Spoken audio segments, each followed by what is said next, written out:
everybody can hear me from speaking from here. Am I speaking loudly enough? There's a right guard here. This is obviously, I don't know if this is good. And there's a giant bottle of water, so everything a person can eat, I guess. Thank you very much.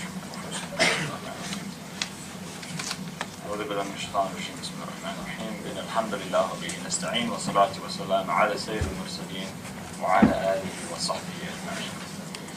Thank you very much for inviting me, and thanks to Mizan for organizing this.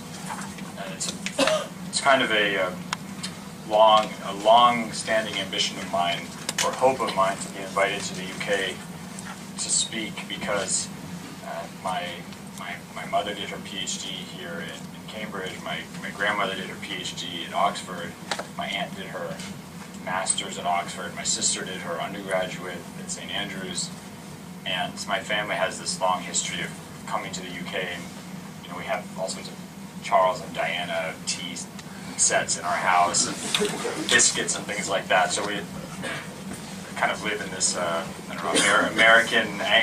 Anglo-American immigrants to America who live in the sort of cultural shade of the motherland, and yet I have only come here once or twice in my life, and I've never been to these places that where my family studied and that they respect so much. So to be invited to speak at British University is, I've always longed for this affirmation. So thank you very much for organizing everything. Mizan will probably be annoyed if I mention this, but I sort of disputed with him about the topic. And this is not going to be a good, I don't want you to take this as a non-endorsement of what I'm going to speak about, but I actually don't think the topic that I'm speaking about is the appropriate topic. I don't want you to take this the wrong way. What I mean to say is, when we study the way that Western scholars look at the Hadith tradition, I think that you can very easily fall into this maybe unproductive circle of looking at their methods and trying to, you say, I want to refute what they're saying about Hadith. But often, I think what you'll come up with eventually, or come to a certain realization, is that disagreements over the reliability of the Islamic tradition, Hadith being part of it, is not something that can be resolved through discussion or presentation of evidence, because it ultimately stems from different premises and assumptions, and that those assumptions cannot be reconciled without a deeper understanding of where they come from. And they may not be reconcilable ever, but the point is that you end up having a conversation which might never able to be actually taken anywhere. And so my real interest when I look at the topic of Western study of Islam is really to look at what the West is. What is the West? Where does it come from? What is the concept of, what is a Western perspective on anything? And where does that perspective come from? When Mizan and I were talking about this movie that came out about the origins of Islam, which I haven't seen because somehow these websites don't work in the United States, but looking at the images and the pictures and reading about it, where is this? Why is this person making a movie? Why is there this image of this British guy with a hat sitting and talking to Bedouins, and going to the pyramids and things like that? Why is this somehow going to tell us about the origins of Islam? And why is he doing this? What is this? This is a long tradition. These images are all rooted in some discourse tradition about the West and uncovering the origins of religion and of other people's religion and of their own religion. And it's studying that universe that fascinates me. So actually, I had a whole set of slides shows about this, and then Mizan said, no, you have to talk about this issue of Orientalism and Hadith. And I said, okay, I'll talk about that. But if somebody says, we really are sick of this topic, we don't want to talk about this, and we want you to do the other slides, I'll be happy. But I understand, I'm here to serve the desires and the wishes of the community here, so I won't object. I'll just say that I think that there's another conversation which is more important and more interesting, but I will be happy to do my best to answer these questions. And they are important questions. What I'm trying to say is I think that there's a bigger conversation behind them, which I'm sure we'll get into. So this is that image of Egypt from the 1920s. And I think the reason I have it up here is because this is really the time when a lot of these Orientalists, the first generation of really successful, thorough Orientalists, are writing about the Muslim tradition. And some of them are writing in Egypt. This is something that people don't know about, but in Egypt in the 1920s and 1930s, European scholars of Islam were put on, when the Majma' al-Lugha al-Arabiya, the Council of the Academy of Arabic Language, was founded, a fourth of its seats were reserved for European scholars. This would not happen today. I mean, imagine having in Egypt, the Council of the Arabic Language or the study of Islam, and a fourth or a third or a fifth even of the members are European scholars who are not Muslim. This would be very inconceivable today.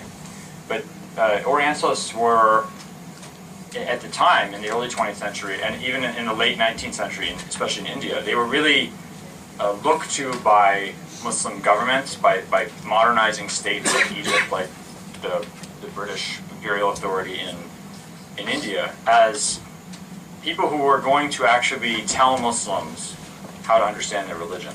And that Muslims were going to listen to them. And some Muslims, at least, were out there saying, yes, we would like you to tell us about our religion. Now, there was a great protest about some of the people who were on this Arabic Language Academy in the 1930s when it was founded. Rashid Rida really objected to EventSync, for example, being on the council, and eventually he was, the invitation was rescinded for him because of some of the things he had written about Islam. But this is interesting. I was very surprised to find out that this generation of Orientalists that we speak about, sometimes very critically, when we talk about people like Goldziher and EventSync and Lamens, I mean, they were, for many people, not, I wouldn't say majority, but there were institutions and people in places like Egypt that really looked to them as authorities about Islam to tell Muslims about their religion. Okay. So, when we talk about the Western study of Hadith, we are talking about the application of a critical method to a scriptural tradition. And the handy term which we can use to describe this critical method is the historical critical method, or HCM. This is a very internally diverse method. It's more of a kind of toolkit, an approach. It's not a method that you would use, let's say, to prepare your taxes or something, where there's a very regimented system of you have to fill out a form or something like that. It's not a method in that sense. It's really an approach, a mindset, a set of tools, a set of assumptions. And this is something that is produced or that emerges in Western Europe, in Italy and France, later in Germany and Great Britain, from the 1300s until the 19th century. It's a long period of development. It's a product of the Western tradition. It's something that comes out of Western European Christian intellectual tradition from the Renaissance onward. And this, I can't stress this enough. People are not born, someone doesn't pop out of his or her mother's belly and look at a text and say, oh, I'm going to approach it from a historical critical method perspective, or from another perspective. People don't just look at religion or think about religion or think about text or think about the past or think about claims about the past in any way automatically. The way they think about these issues is conditioned by their cultural environment. And this is very important because for many people in the West, whatever that is, and for many Muslims who are confronted by the West, there's, I think, an assumption that this is just the way that people should think about religion or should think about history. and that there's something weird or wrong with Muslims that they think about it differently, and that Muslims have to justify why they think about history or religion in the way they do, or defend that. But it could just as easily be turned around. Why is it that, why is it that this fellow who made this movie about the origins of Islam, why is it that he thinks about the religion the way he does? Why is there some origins of Islam that's different than what Muslims think it is? Why did someone come up with this assumption? Why do you have to go and talk to Bedouins and put on a hat and go into the desert to try and find what the origins of Islam are? I mean, seems to me to be a very odd assumption to start with. So it's very important we start this discussion that the playing field be level, that we not start the discussion with the assumption that the way that quote-unquote Westerners think about religion is correct. Muslims have to justify why they think about the religion in a different way. These are different approaches, neither of which is necessarily correct. I mean, if you're a Martian and you're observing the Earth, there's no reason to think that the way Muslims think about religion or history, is any more or less correct than the way Westerners do. They're just different approaches. In fact, one of them, the historical critical method approach, is much newer. Now, there's a couple of, I'm just going to go through some very important principles. I would love to spend 5 hours just talking about the history of where these things come from and why they emerged and how the weird mixture of rediscovering Greek history and Roman literature and the Protestant Reformation and Aristotelian science, how this all, and discovering the New World and finding out that there are tribes in Brazil who have no idea what God is, or no Western Abrahamic notion of God is, how all of these things came together to create this approach. I would love to do that. I won't have time. One of the important principles that comes out of the emergence of the historical critical method is what's called the principle of analogy. This is very, very important. What this means is, basically, human society is always the same. Human society is always the same. Whether you're in Greece, in Athens in 400 BC, or Arabia in 600 BC, or China in 1000 BC, or England in the 1800s, people are always the same. And they are the same in a negative way. They are self-interested, they're greedy, they manipulate power, they are dishonest, they pursue their own agendas, they twist ideas and beliefs to meet these agendas. It's a cynical vision of humanity that is really, I think, based in the Greco-Roman historical tradition. Historians like Herodotus, Thucydides, later Roman historians like Polybius, who died around 110, 115 BC, Roman historian. And what they say is, a historian, and here I'm quoting Polybius in his History of the Roman Empire, a historian, or the history of Rome up to his time, remember he's writing 115, 120 BC, relatively early, is that a historian has to be ready to praise his enemies and criticize his friends, because nobody is always right and nobody is always wrong. This is very important. I know this sounds, well, this is so important about what Dr. Brown is saying. It's actually a very important principle. What it means is that there is no community or group of people or time that is perfect or golden or free from criticism or better than any other time.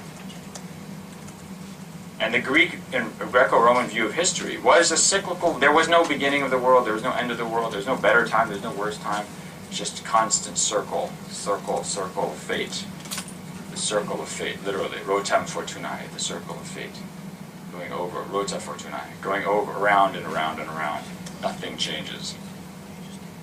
This is very important because when you're studying, if I decide I'm going to go and try and discover how Muslims were living or thinking in the year 700 in Damascus, I'm going to assume that their world basically works according to the same rules as my world right now. Now there are differences. I can say, okay, When an Arab says,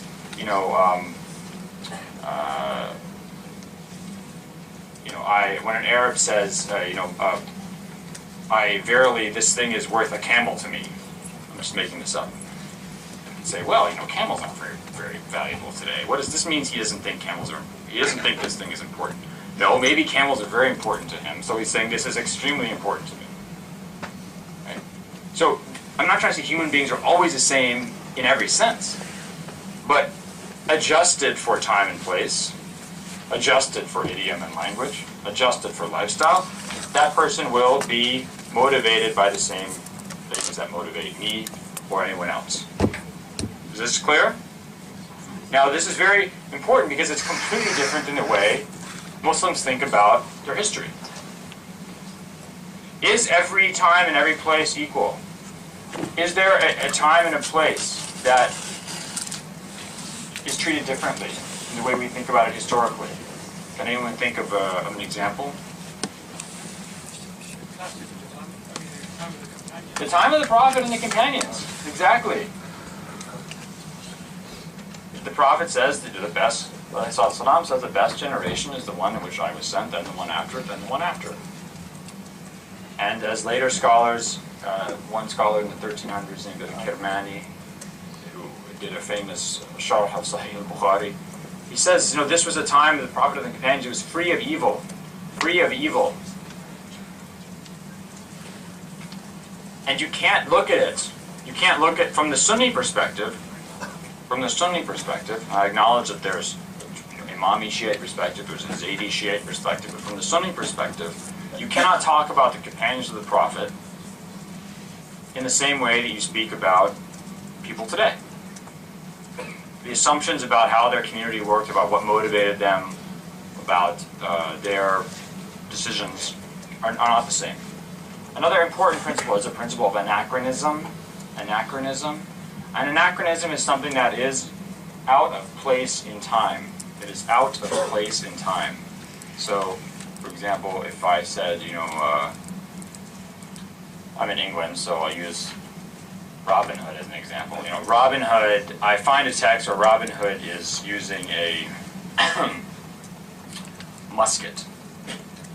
This obviously is not a real, this is a made-up story, because Robin Hood, at least to the extent that we know who this person was and when he lived before the widespread use of gunpowder and the development of muskets. This, if I see a story where verily, Robin Hood did raise his musket and shoot and accidentally shot Little John in the leg. Okay? This text is made up because Robin Hood did not have a musket. This is an anachronism. Now, and this again is an approach that goes back all the way. You can see Greek and Roman historians using this tool to try and pick out things in a historical account that can't be true, that cannot be true. This can't be true because this didn't exist at the time, or this wasn't spoken about at the time. And this is a very important tool that gets revived in... What's wrong? Oh, it gets revived in the Renaissance. It becomes a very important tool in the Western historical critical method.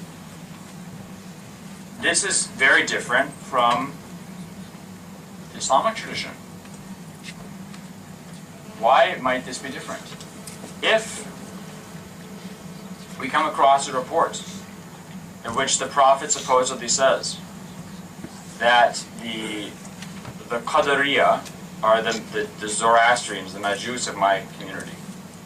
There is no group called the Qadariya at the time of the Prophet.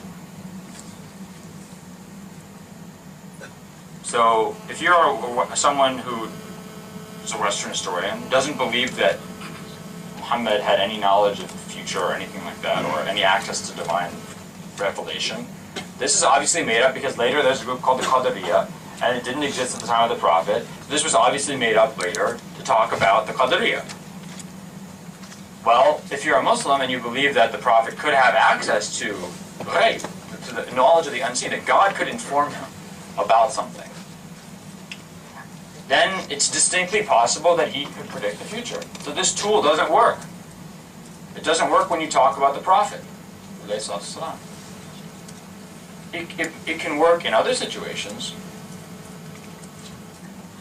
but not when you talk about someone who has access to Weibe. Another important principle, the principle of dissimilarity. This term, I think actually the actual person I've seen using this technical term is Bart Ehrman, University of North Carolina. But this is a principle that even when it's not discussed as a technical term, is very important. And it is the idea that when you're looking at a historical source, if something appears that seems to go against the interest of the writer, or against the interest of the party to whom the historian belongs, it's probably true. So, why? Because why would the person make it up? Why would the person make, if the assumption is that people are sort of nasty and we're all very cynical about everybody and they're always forging history to make themselves look good and make their party look better, if they include a report that reflects badly on them, well, it's probably accurate, because why would they make it up? And this principle was discussed in length by an early Enlightenment scholar named Jacob Petersonius. I think he was Dutch. As an attempt to convince skeptics at the time, scholars who were very skeptical about our ability to construct the past, to reconstruct history, that he was saying this is actually a tool we can use to determine fact in ancient historical sources, or at least to weed out fiction. Yes? How about you the fact that some people might treat the story to with that reputation, i.e. you're saying that why would they make up something bad against them, maybe to win you over that? I'm not saying that there are things that may lie back later, Yeah, this is something that you would, the question is, well, maybe they're including bad things enough bad things to make you believe they're reliable. This is a very cynical approach. and if someone's trying to do that, they may succeed. One of the things that what historical critical method tends to do is to focus on something called the principle of verisimilitude. So when Western scholars criticize hadiths, oftentimes what they say is, you have a hadith, I was sitting with the Prophet and I remember it was after this battle and we were coming back from this raid. And this is all extraneous information. This is included to give it a sense of reality. So, for example, if I'm telling a story, I said, yesterday I came into the airport and, the hallways were so long and I was walking and there was a poster of an Olympic swimmer and there was I looked out in the runway and there was all these airplanes, and then I got to the immigration, to customs, and they asked me questions. None of that information is important. Why did I do that? Because life is more interesting when we include details and stories. But you could also say he was including that just to create this sense of reality. When a writer describes how they feel in a fictional account or in recollection when they're writing their autobiography, when they talk about where they lived and what the room was like they lived in. Why are they doing this? They're trying to recreate something for you. So the interesting thing, and this really gets into this question of, well, I'll talk about now, default skepticism. There's no reason why providing details should be an indication that I'm trying to mislead you. I'm simply trying to recreate something for you. Or maybe jog my own memory, to relive a moment in the past. But a more cynical approach is, no, you're trying to, this is created to, this is included to create an image of verisimilitude, okay, or create verisimilitude. And I think so these three important critical tools in historical critical method, they are accompanied by important themes in approach. One of them is a default skepticism and doubt towards texts. This is very important. What does critical mean? What does the word critical mean? when you read historians like Lord Acton talking about what a historian does, a historian is critical. It means when he or she comes across a source, he does not take it at face value. He inquires as to what really happened, what's really going on behind the source. The assumption is that a report about the past needs to be investigated. Is it correct? Now, it's very important. Muslim scholars are also skeptical of reports. They're also skeptical of reports. But there's degrees of skepticism. When you, and if you know, when Muslim scholars present hadiths, and this is something that's somewhat controversial, some people might disagree with me. You know, in general, Muslim scholars would say that you can't attribute something to the Prophet, you cannot attribute something to the Prophet without providing some evidence for it. But actually, in reality, when you look at how hadiths are used in law, or especially in preaching, or in Sufism, or in ethics, or just in daily life, we almost never inquire as to the authenticity of these reports. And you know, someone cites it's in Sunan Ibn Majah or Sunan Tirmidhi. Sunan Ibn Majah is full, up to a quarter of it is unreliable hadiths. Tirmidhi has many, many weak hadiths in it. That the Tirmidhi himself says this is a weak hadith, this is an unreliable hadith. He himself acknowledges this. And nobody goes and looks that up. Now, I don't mean to say that people in the West are critical and Muslims are not critical. People are critical about different things. Every day when you go to school in the morning, and you pick up the bus schedule, you don't say, is this accurate? Where did this come from? Who wrote this? I need to research this. It's a bus schedule, for God's sake, and it's put out by the municipal authority or something, and there's no reason to lie. Now, there could be, conceivably, some culture that has inured itself to extreme skepticism towards municipal bus schedules. And they will not pick up a municipal bus schedule and look at it without verifying this information. And different cultures are going to, at different times, are going to place different value on affirmation or investigation of the truth of a certain kind of source.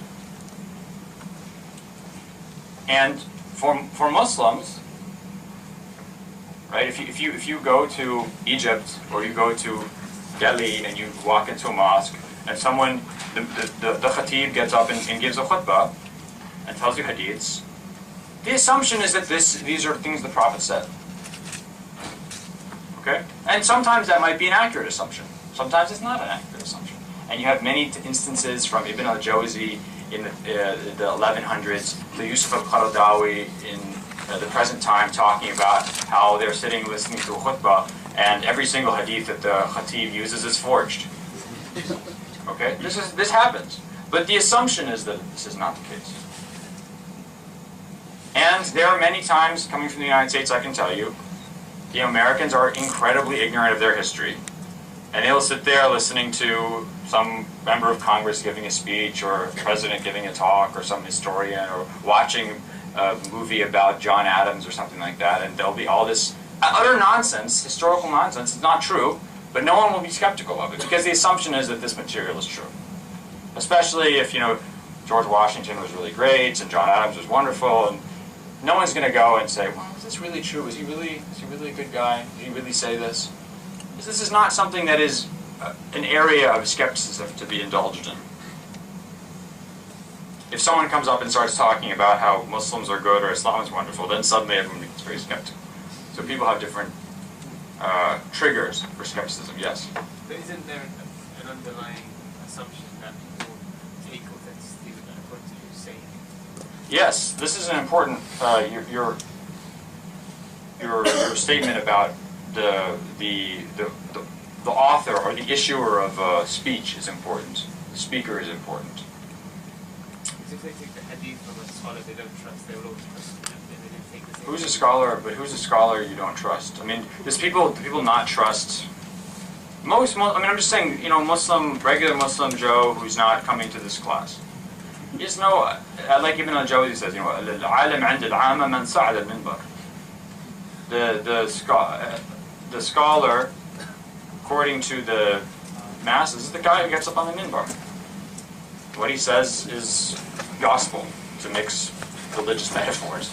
So this is important. And by the way, you know, this is not. We're not sitting here and saying Muslims have all these problems. And again, this is the trap we don't want to fall into. That somehow Muslims have this weird, you know, cultish view of their religious tradition. And why don't they just get with the program and understand that, you know, they need to be critical like Western people? Because, you know, I can't tell you how many times I'm sitting there listening to the radio in the United States, to, you know, good radio channels like NPR, National Public Radio, and they just say, when they're talking about the Middle East, it's utter nonsense. And you can't, I mean, people will get up and no one will even correct gross errors that are made. I just remember the Muslim Brotherhood assassinated Sadat. This is one. I was sitting there listening to this, trying to call in, and but this nonsense this is not accurate. Why is there 3 people on the panel who are all supposed to be experts in the Middle East? No one said this is not accurate. But because it's just not something that people care about. Okay. So the approach of the Western historical critical method is that when you're talking about the past, you are automatically skeptical. And again, I want to stress, not everything about the past. Certain things. When you're talking about religious traditions, when you're talking about orthodoxies, when you're talking about other traditions, when you're talking about your own things that are important to you, to your polity, to your identity, you're going to be less skeptical. You had a question? So does this skepticism apply to other historians? To what? To other historians. Non-Western historians, you mean? I'll get to this. This is an important difference because when you look at when a Muslim scholar is studying hadith, for example, or studying history, I'll speak mostly about hadith. When a hadith critic is looking at the past, and I think there's a very good something like Musnad of Ahmad ibn Hanbal is a very good example. The Musnad of Ahmad ibn Hanbal contains many weak hadiths. There's a debate about whether or not it contains weak hadiths or weak and forged hadiths. And Hanbalis have debated this amongst themselves, and non-Hanbalis have debated this amongst themselves. I think personally that there's good evidence that there's forged hadiths in the Musnad. But other scholars, Imam Suyuti, Shah Waliullah Dehlawi, Shah Waliullah Dehlawi says everything in the Musnad has an asl, has some basis from the Prophet. Suyuti says everything in it is maqbool. It's accepted in some way or another, you know, whether in law or in ethics or in something, it's accepted. So anytime somebody comes to you with a hadith from Musnad Ahmad, in theory, according to these scholars, this is true in some way. This hadith is true in some way. And you'll see, many times, I don't need to explain this to you because you're Muslims and you've come across this, how many times you see a sign in the masjid or something where it gives you a hadith and it just says Musnad Ahmad. It doesn't explain where it comes from. And the assumption is that it's accurate. Because I think for Muslim scholars, in the past and today, if the default assumption with an attribution to the Prophet ﷺ is that it's authentic, and that it should move you in some way. If it says, you see a hadith that says, O believers, go and sell your houses and give all the money to the nearest stranger. I'm probably going to investigate that before I decide to sell my house and give the money to the nearest stranger. I think this would be a good approach to life. If it says, you should be kind to your mother next time you see her, okay, I already know I have to be good to my mother. It's established in the religion. So is it really going to, am I going to be very skeptical about this or critical? No. But in theory, if we really were to, I think, try to live the ethos of how we should, as Muslims, think about hadiths, which is you don't lie about the Prophet of God. You cannot lie about the Prophet of God. We should be very skeptical at any time we attribute something to him. So Muslim scholars, sometimes they can be very critical, but the default assumption, I think in general, is that attributions, all things being equal, attributions to the Prophet are believed. And people can be free to disagree with me and we can discuss it. Okay. Another very important point, suspicion of orthodox narratives. That orthodoxy is suspicious. The official narrative of religion deserves to be doubted and is probably not true. And we have to think about why this is. Why does the Western scholars writing about religion in the late 1700s, or about the Bible in the 1800s, or about Christianity in the 20th century, why did they have this assumption that orthodoxies are constructed? They are built. They are not the original representations of the religion. Why do they have this suspicion?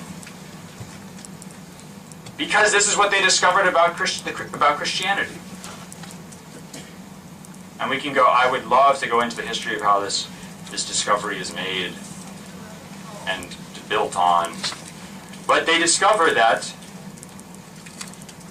or partially through reconstruction of early text, partially through a kind of reimagination of what they think Jesus originally taught versus what the religion became, partially through the discovery of new texts, they conclude that what becomes Orthodox Christianity, either Catholic or Protestant, or sort of proto-Orthodoxy, which becomes Catholicism in the 400s and 500s of the Common Era, that this is a later development, and that there was something else before it that was different.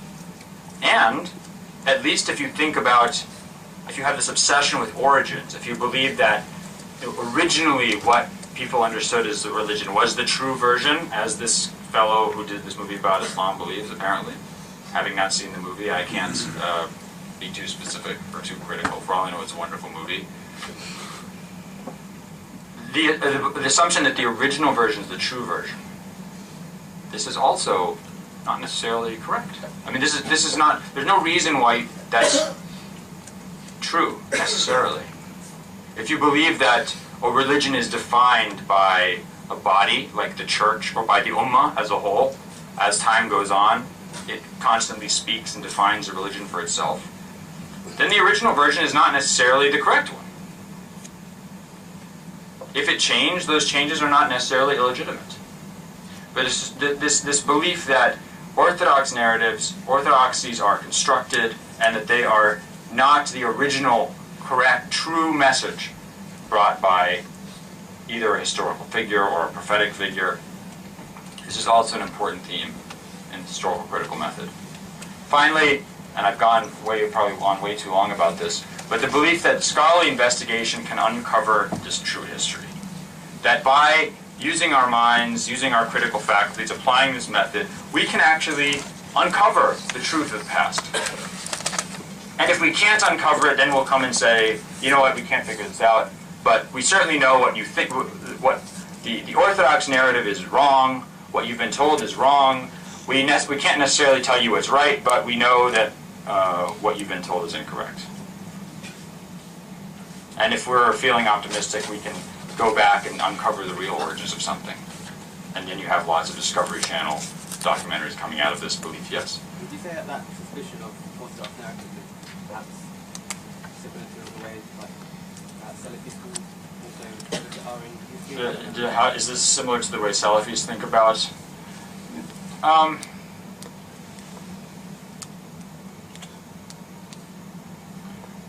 I think that there is a similarity, but it's not structurally determined. It's a similarity that's just coincidence.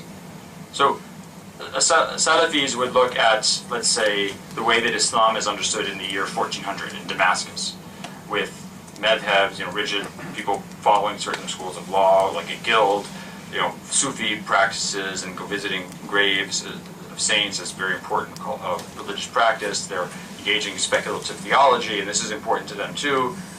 They would say, these are all constructions that are not originally part of their religion, as understood by the Prophet and the companions. But they wouldn't, I don't think that they would automatically look at any expression of religion and assume it's illegitimate or assume it's constructed and it has to be, some origin has to be determined. They're concerned only with Islamic origins, and if they didn't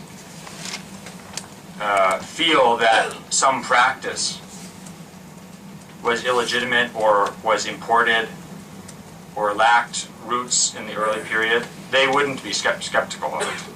And there's lots of orthodoxies, for example, that that Salafis completely buy into.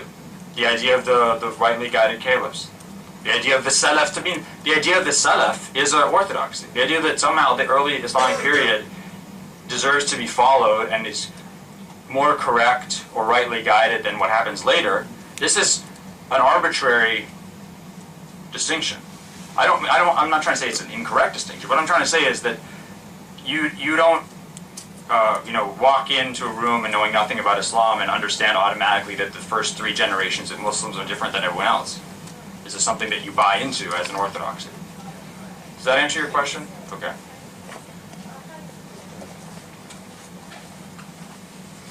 Where's Mizan? Someone should just, either hit me on the head with something when I've gone on for too long, or tell me when this session ends. Otherwise, I'll just speak endlessly. So I think. Okay. So let's talk about Orientalism. Finally, at long last.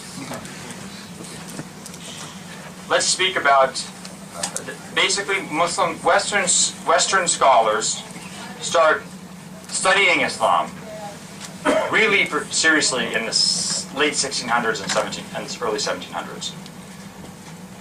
The Quran gets translated into Latin, really bad translation in 1142 by Robert of Ketton. It's very difficult to understand. It's translated into French in the 1600s, into English in the 1700s. It's really, I think, in the 1700s that you start getting Western scholars who have a very good understanding of Islam. Before that, they really do not understand anything about the Quran. They don't understand anything about the Prophet. They don't understand anything about Islamic law. They basically, it's essentially polemics. It's just anything bad you can say about the Prophet or about Islam, you'll find it in books, and it has no relation to reality. The Prophet started out as a cardinal in Rome, and he did realize that he wasn't going to become a senior cardinal, so he goes to the desert, and he starts his religion. Stuff that is just really distant from reality, even if you're not Muslim. What happens in the 1700s, you start getting translations of this sort of general Islamic histories, like the Tarikh of Abu al-Fida. Gets translated into Latin, good Quran translations. And by the late 1700s, you have scholars like Edward Gibbon, the famous British historian of the Roman Empire, who died in 1794. His section in his Decline and Fall of the Roman Empire on Islam is excellent. It's better than a lot of stuff that's written today. I was reading it, I was just stunned at how much this fellow knew. He knows about, the different hadith collections, he knows that there's Sahih al-Bukhari, he knows that there's Naskh, there's abrogation, he knows about the Prophet's wives, he knows about the different hadiths that talk about the rewards that await people in heaven. He knows a tremendous amount. And this is a qualitative difference between his work and 100 years earlier. He's not Muslim. He doesn't believe in the Prophet's message. He believes the Prophet's ultimately an imposter. But it's really, you start seeing really an influx of good knowledge and awareness about Islam. And in the 1800s, even more. Now, Western Europeans start really learning about the Muslim world through 3 main routes. 2 of them are directly related to colonialism. In fact, you could say 4 main routes, really. One is the British East India Company's attempt to understand Islamic law, Mughal court records, Indian history, because they are now ruling by 1815, 1816. The majority of the subcontinent is actually being administered by British authorities. They are administering Sharia courts. using Anglo-Mohammedan law. They have to translate books of Islamic law.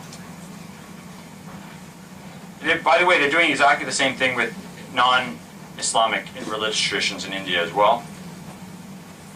Another way is the European study of the Ottoman Empire, because of the European diplomatic efforts to understand, infiltrate, deal with Ottoman power in the Mediterranean world, in the 1800s especially. Another way one could say is actually the Dutch study of Islam in Southeast Asia, because Southeast Asia becomes a giant coffee plantation for the Dutch, rubber and coffee. And there's tremendous study of Islamic law as understood in what's now Malaysia and Indonesia by the Dutch. The last route, which is the one we'll be talking about specifically because it deals with things like Hadith and the Quran, early Islamic history, is an extension of biblical studies. Western study of Islamic theology and Hadith is a direct extension of their study of the Bible. The earliest figures in the Orientalist tradition in Europe are German scholars like Julius Wellhausen, who write very important books about the study of the historical critical study of the Bible, and then they say, hey, if I really want to understand the lifestyle of the tribes of Israel, what better way than to go and look at Bedouins nowadays, in the late 1800s, and see how they're living. And then they start studying Arabs. And they start studying the Arabic tradition. They start studying the Islamic tradition.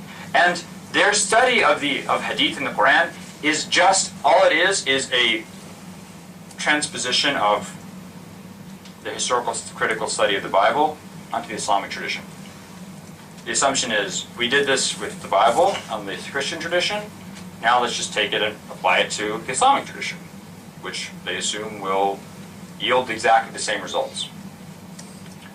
William Muir is a great example of a Indian or a British East India Company functionary in South Asia.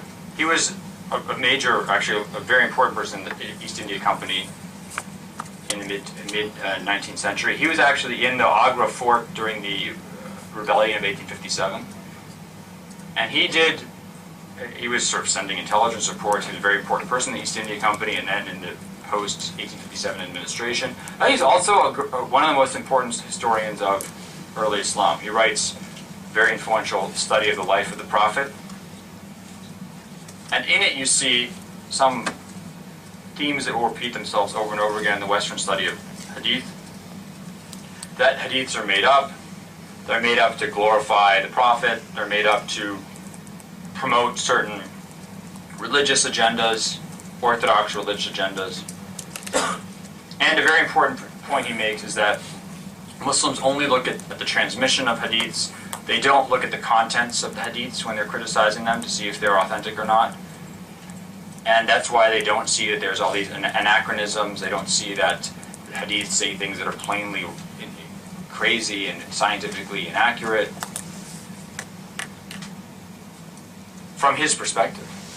It's important to say that. Another, and I think maybe the most important person in the Western study of Islam and of Hadith is Ignaz Goldziher, who's a Jewish Hungarian, or a Hungarian Jew at the time is probably the better way to say, to identify him. And he actually goes and studies in Al-Azhar. This is a picture of Azhar in the 1920s, the Azhar courtyard. He goes and studies in Al-Azhar, and he knows obviously Hebrew very well, and he comes out of the German academic tradition, so very well versed in Latin and Greek and Hebrew and Syriac and everything. He knows Arabic very well. He goes and he studies in Al-Azhar, and you can see this in his work actually. He's sort of the first case of a Western scholar who goes benefits from Muslim scholars, comes back and doesn't give them credit, which is, I have to say, I give them credit. If I'm going to say one good thing about myself today, I will say that I give credit where it's due, and I freely admit that anything I've accomplished in my work is completely due to my teachers in Egypt and in other countries. I feel like I'm a translator of their work more than an independent scholar. And you see things in Goldzahir's work that I haven't seen written anywhere. I have not seen them in any written Islamic book, but they're like Azhar traditions. They're, that Ijma' al-Rukn al-Rakin yastanidu ilayhi ad-din. That Ijma' is the firm column on which the religion rests. And he says in one of his books that Ijma' is the bedrock on which the Church of Islam is founded. I feel like this is something he heard and kind of translated. That's just my opinion. I have no proof for that. Anyway, his work on early Islam is amongst the best. I mean, he really knows what he's talking about. Nowadays, you see a lot of people writing about early Islam who have no idea what they're talking about, and they have nasty agendas or something. But he had his biases, but he was a very good scholar, very thorough. What his argument was, again, the assumption is that orthodoxy is construction, hadiths are made up, and his argument is that hadiths don't tell us about the Prophet's life. They are a reflection of the community's will, the Muslim community's will, and what the history they want to construct for themselves. How does he know this? Because of anachronism. So if you have hadiths that talk about, there will come a time when,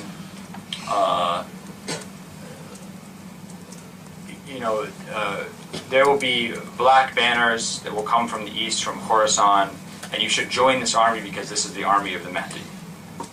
So, well, this is clearly made up during the Abbasid revolution because the Abbasids had black banners and they were based in Khorasan, and this they made up as propaganda to get people to join their causes. If you find a hadith that says that Sa'id man junnib al-fitan, the happy person is the one who doesn't get involved in any kind of civil strife, he doesn't get involved in politics.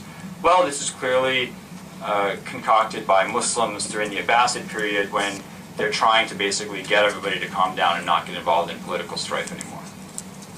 Or if you find a hadith that says that Ali is Ali is to me what Aaron was to Moses, well, this was clearly made up by Shiites in their attempt to convince others that Ali should be, and the family of the Prophet should lead. And another hadith that says that, Muawiyah it's as if he was, or another example, that the Prophet inquired after Muawiyah and he wasn't there, and then he came later and he said, I was sitting beneath the throne of God. Okay, this is clearly made up by pro-Umayyad forces to legitimize the figure of Muawiyah. So he looks at, if you, in theory, the Prophet could have said all these things. If you believe the Prophet knows the future, he could have said all this, and this could all be completely accurate. But because the assumption is that he doesn't know, because the assumption is that people are making this up to construct an orthodoxy, determining what interests these various hadiths serve tells you when they were made up and by whom. Is that clear? This is Goldzahir's argument. So there's hadiths that are made up to shore up Umayyad legitimacy, and that's where you get a lot of the political hadiths. Law, hadiths of law, Goldzahir says, were made up during the Abbasid period, from the mid-700s to the mid-800s, because the Abbasids decided that they wanted to rule sort of with this position of Islamic legitimacy as people who were going to bring back the Sunnah of the Prophet. And they have to figure out how to provide some Islam for people to follow. And they just make up, they support hadith scholars, and these hadith scholars just make up all these hadiths to create a legal code. The people of Ra'i, the sort of the Hanafi school more, he says, they just took the existing provincial laws and made them Islamic. he says that they at least were creative but not dishonest. The hadith scholars were dishonest because they attributed all this stuff to the Prophet. So kind of the general bodies of hadith that we find in hadith books that are used in fiqh and theology were created, in his opinion, during the early Abbasid period. You had a question? Sorry, it was just a quick question about regards to when these hadiths pop up. Say, for example, the hadith about the black banner. It was never heard during the times of the Umayyads, and Sani appeared during the Abbasid. We could assume that it was forged, or is there one way of looking at it? When these hadiths pop up in narration? Well, I'll speak about that right now. Because you have to, unless you happen to have lived throughout the Abbasid and Umayyad period, which I doubt you did, unless you're an immortal and we're in Highlander or something like that. No one even watches these movies anymore. Yeah, anyway, I used to love these movies when I was a kid. So the point is, we don't know that. How do you figure out if when a hadith popped up? And that's where we get to the next figure, which is Joseph Schacht, who's a German scholar. Very interesting figure. He's a German scholar, but he leaves Germany, I think, right before World War II. Not very enamored with the direction in which his country was going, and he moved to England, and eventually to the United States. And he is whereas Goldziher is really looking at the metin of the hadith, the content of the hadith, to tell you when it's made up. What agenda is this hadith advancing? That tells you when it was made up. For Schacht, he looks at the isnad as well. So, yes, we already saw you. Thank you. Okay, here's. Oh, look, you even have a green line that has been preserved for you. Wonderful. So this is Schacht looks at the isnad, and what he says is he mostly relied on the 6 books. He relied on the of Shafi'i. Shafi'i's sort of compiled writings by his student Rabi' bin Sulaiman al-Muradi, and he looks at the hadiths dealing with legal issues. And what he says is, if we collect the different narrations of a hadith, what we find is that the prophet is attributed to a prophet, then a companion, then a successor, and then let's say at some point you get this, what he calls the common link. And if you look at all the isnads, you kind of create an isnad tree. What you see is that it's after this common link that it really spreads out. So what he says is, our assumption is that this common link is the person who actually originated this hadith. They made it up, they attributed it to the prophet. Because if it had existed earlier, it would have been transmitted more widely. We would have all these other, isnads going out from the companion, from the successor. So what Schacht also does is this is a way you can figure out when this appeared. It appeared with this figure, this common link. What he finds is, if you look, let's say, at the Muwatta of Malik, Imam Malik, died 179, 795, 796. You find a hadith, or a report, that is attributed to a successor. Someone like Sa'id ibn al-Musayyib, died around 93 Hijri, the son-in-law of Abu Hurairah. And then you look in the of the Shafi'i. Shafi'i is Malik's student, died 820 of the Common Era. And you find the same report, this time it's attributed to a companion. Let's say it's attributed to Abu Hurairah. And then you look in Sahih al-Bukhari. Bukhari is 2 people away from Shafi'i. 2 people away from Malik. Or actually, sometimes 1 person away from Malik. Often 1 person. And you find the same hadith, and it's attributed to the Prophet. So what Schacht says is that this is back growth of the isnad. The isnad is growing backwards as time goes on. And what he says is, in the early Islamic period, the time of the companions, the time of the successors, between the, let's say, the beginning of the Second Civil War in 680 and the late 700s, that Islamic law is actually local law. Islam is actually these different local schools, Medina, of Kufa, Basra. Everybody has their, there's no notion that Sunnah of the Prophet is something that unifies them all. They just have their local schools, the Kufans and the Basrans and the Medinans. Now what happens is, they're all competing with each other. The Kufan says, I think the correct position on drinking Nabid is this, and the Basran says, I think it's that. How do they beat each other over the head with evidence? What evidence do they can find? Well, successor says this. Sa'id al-Musayyib says this. Support me. And then the Basran says, oh yeah? Well, look what I have. It's actually a companion in my book who says this. And then eventually, his argument is that Imam al-Shafi'i comes along in the late 700s and makes the Prophet Muhammad the source that everybody has to go to. He's sort of the ultimate trump card, is the Prophet.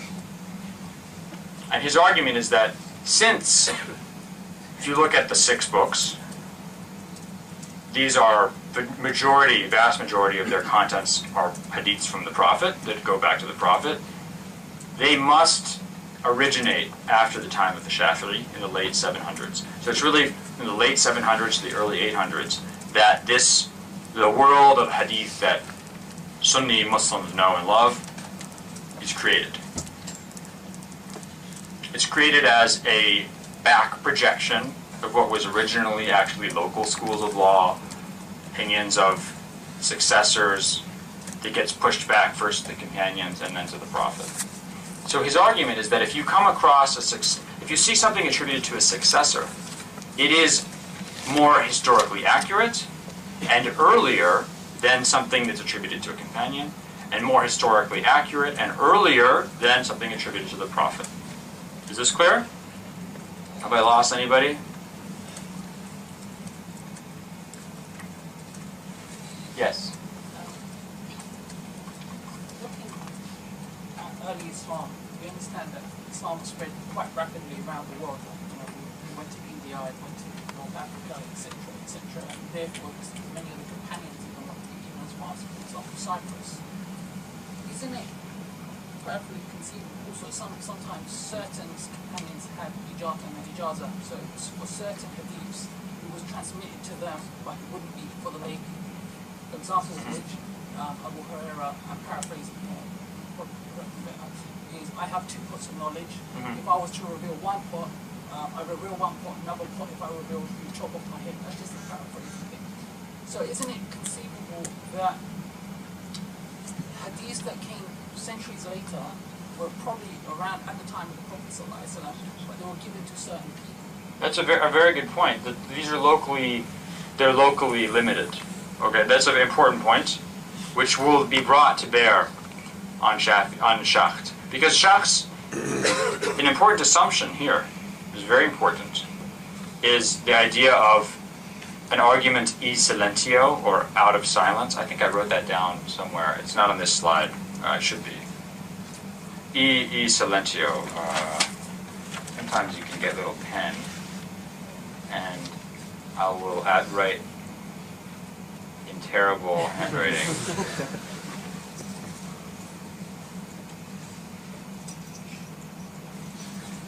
Students love this when I do it. It's like an Etch-a-Sketch. I don't know if you have those in England. Argument from silence. Absence of evidence is evidence of absence.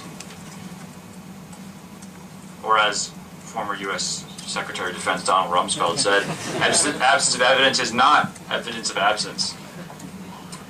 Which is actually correct from an Islamic perspective. Donald Rumsfeld, not good ideas, but sometimes pearls of wisdom.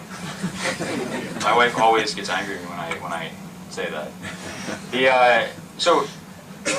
But the argument is, if you don't have it, if in fact Malik is this Muslim scholar, he should want to create the strongest argument possible for his position. If he only includes a successor opinion in his book, and not a prophetic hadith of the same content, it must mean that the prophetic hadith didn't exist, because if it did, he would have included it. That's the argument, Silencio. As you've said, there are numerous reasons why this might not be there. And this is something that is then, it's a criticism of his work, a good criticism. But that's the argument. This is absolutely core for his argument. Because the backgrowth of isnads is based on the idea that it was not a prophetic hadith. There was no prophetic hadith. And that it gets pushed back farther and farther to more and more powerful sources of legitimacy until it ends up with the ultimate source of legitimacy, which is the Prophet. Now, of importance... We'll stop the questions, because I think, like with this question, it's going to be answered later. Yeah. How long will join water? I'm just going to be very quick. That's fine. Then we'll have Very to quick. take a break after join. So, Joinbo, G.H.A. Joinbo is a Dutch scholar who died about a year and a half ago.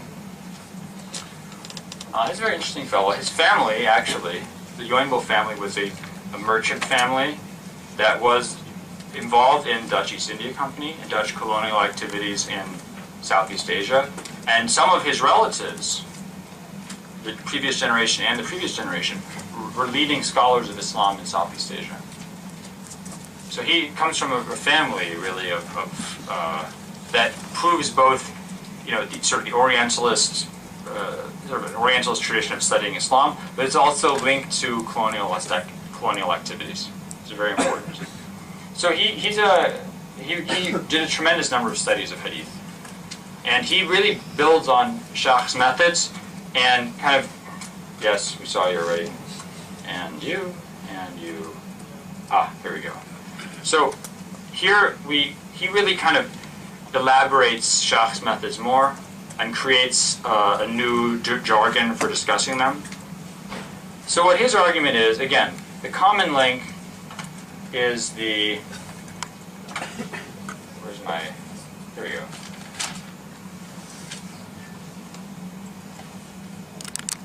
The common link is the person who makes up the hadith. His argument is, Muslims love hadith. They're always talking about hadiths. They're always talking about how you should listen to the Prophet. They're always talking about how many gazillions of people went and attended the hadith circles of Sufyan ibn Uyayna or Shu'b ibn al-Hajjaj in Basra. Hundreds, thousands of people there attending these lessons, hearing hadiths. If really this was happening, you'd have dozens of people transmitting these hadiths. If you don't have them, then means these hadiths must not have been transmitted.